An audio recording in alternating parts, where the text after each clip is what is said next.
Cut गई पतंग, कटी नहीं, सिर्फ मांझा बदलने की तैयारी में है। आज मेरे मांझे में बंधी थी तो मैं उड़ा रहा था, कल किसी और के मांझे में बंधेगी। उड़ना तो स्वभाव है इसका, शरीर और आत्मा का रिश्ता है पतंग और मांझे का। शॉर्ट फिल्म मुंबई से बनारस का ये डायलॉग पतंग मांझे से जोड़कर पूरे जीवन का सार कितने सही शब्दों में समझा गया ना। मुझे याद है जब मैं छोटा था तब मुझे पतंग उड़ाने का बहुत मन होता था, लेकिन मेरे घर वालों और मोहल्ले वालों के हिसाब से पतंग तो गंदे बच्चे उड़ाते हैं, और फिर मैं तो हमेशा से ही अच्छा बच्चा बनना चाहता था। तो इस चक्कर में पतंगबाजी के उस सुख से मैं वंचित ही रहा। मुझे याद है मेरे घर के बगल में एक बड़ी सी हवेली थी 2 मंजिला, जहाँ इकबाल अंकल रहा करते थे, और कभी कभी मैं सबसे नजर बचाकर उनकी बड़ी सी छत पर उनके बच्चे सलमान के साथ पतंग उड़ाने निकल जाता था।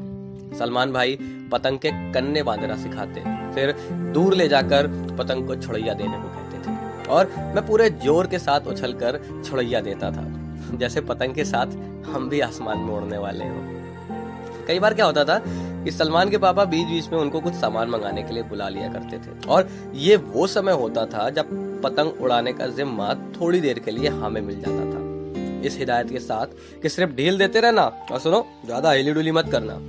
यकीन मानिए वो डोर हाथ में आते ही दिल ट्रेन की रफ्तार सा तेज भागने लगता था। डर लगता था कि कहीं पतंग नीचे गिर गई तो, या कोनो काट दी तो क्या करब हम। और ऐसे में कई बार हवा भी हमारा फुल मौज लेने के मूड में आ जाती थी। तो बहुत बार जब पतंग गिरी तो सलमान भाई से डांट भी मिली, वहीं उनके आने तक अगर पतंग संभाले रहा तो शाबाशी भी। और सही बताएं तो उस शाबाशी के बीच हम खुद को छोटा मोटा पतंगबाज समझ लिया करते थे। हाँ, पतंग कटने के बाद बचे मांझे को चौवा करने की जिम्मेदारी भी हमारी होती थी। काहे के सब कहते थे यार ये मुन्नू जो है ना चौवा बहुत अच्छा करता है।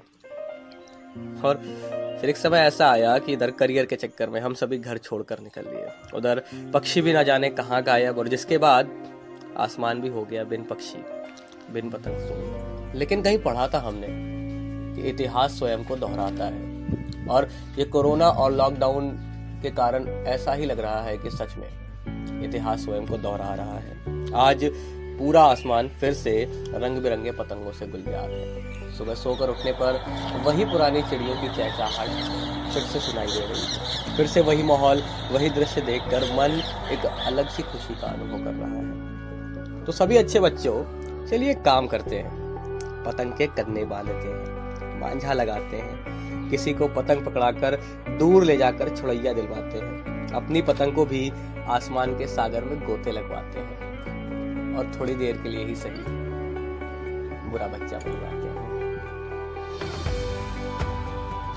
Thank you.